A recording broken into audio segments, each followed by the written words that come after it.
नमस्कार जय जगन्नाथ मो ना जोनेस बर्तमान मुझे आप देखिपे बरमुंडा बस स्टाण्ड ओके एंट्रांस रू आसिक पहुँची गले बट एटा भी एगेन एटा एंट्रांस पॉइंट तो बर्तमान आप देखिपे एटा बोर्ड तो ये बोर्ड सब अपकमिंग शेड्यूल होती कि कौ टाइम कौ बस आए टाइमिंग सब कुछ मेंशन कराई आप देखिपे एटा ये सब लोक मैंने बसुँच एटा वेटिंग एरिया तो ता भितर मैंने एटीएम भी सुविधा अच्छी तो ये देखिपे जो जगटा जमी एस्केलेटर रईट बेसिकली एयरपोर्ट रे सुविधा रुए ना महल रे सब सुविधा रुए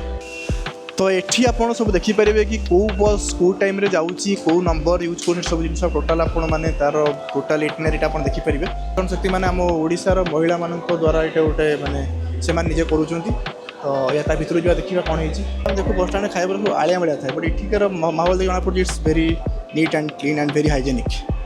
सो it's good thing at least they are maintaining आ सबुठारु इंटरेस्टिंग पार्ट है आहार केन्द्र आहार केन्द्र खायाटा पूरा सेंट्रल अच्छी आप खाइबे आप 5 टंकार खाइबे फुड कोर्ट आप हिसाब से कोई फुड खाईपारे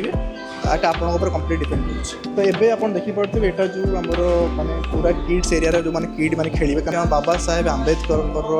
मन रखापी गोटे छोटिया घरटा सब स्मृति को रखा जाए फार्मासी जोटा कि मणिपाल हस्पिटाल्स फार्मा जोटा कि बहुत भल जिन ग्राउंड फ्लोर में आसु प्रथम मोर आखिटा जाऊँगी कि शिशु गृह जत्नालय एमती समथिंग 46 ना के आरंभ कहते 46 एमती केतटा एमती अच्छी जो सब बस रुहे